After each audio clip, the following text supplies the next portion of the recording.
The Irving Black Arts Council hosted an artist reception to kick off their African American History Month exhibit, The Diaspora, from the Motherland to the Homeland. Paige Stewart was there, and she brings us this story. When I was there, it was such a breathtaking event, even though I'm a vet. It was very heartwarming.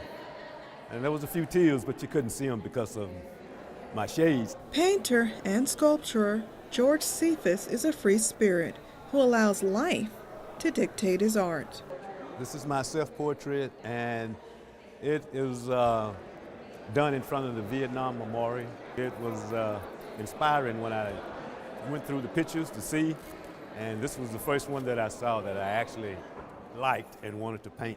George is one of 3 artists featured in this year's Irving Black Arts Council art exhibit. He's been creating 3-dimensional paintings and wood carvings for over 30 years. He has a selective process when deciding what he'll create. Well, basically, my paintings I do from photographs.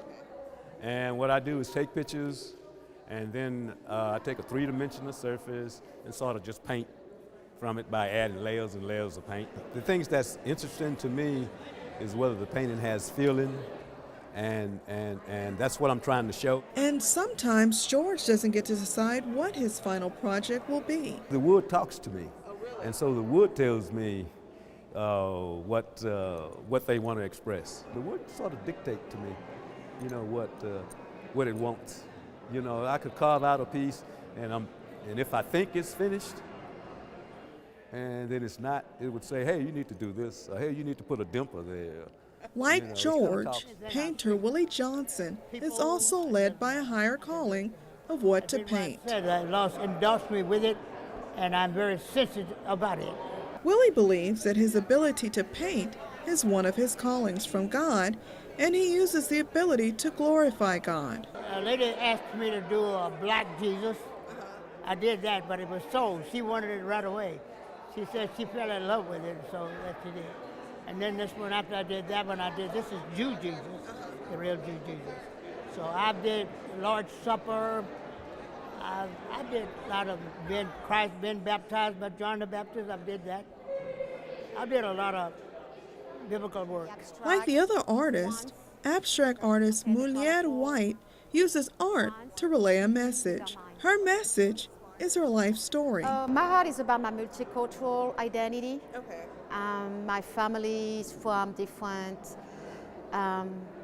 countries that were colonized by France. Okay. So my mom's from Guadeloupe, and my dad was from Indochina. Okay. So at the time it was Indochina, but it's not Vietnam. Okay. And he was raised in India because my grandfather was Indian. I draw from my childhood memories, but also from my ethnic background. And I was born and raised in France. So I built all those communities and ethnicity together. I look at multicultural, which becoming one, which is me, because I don't try to divide myself. It's that view that has affected Mulier's work and how she translates it since moving to the United States. She has been and still is confronted by questions and ideas she didn't have to encounter back home. When people ask you, where are you from? They always want to know exactly where you're from and then what ethnicity you're from. Especially when you have to fill up the paper, you know, what race are you? And I was like, really? I got to think about that, and back home I did not have to do that. And she expects others to view her work through their own understanding. You're going to translate with your background, with how you view things, with your values. And all of these concepts is what these artists hope you use to better understand their art. For About Towne, Paige Stewart.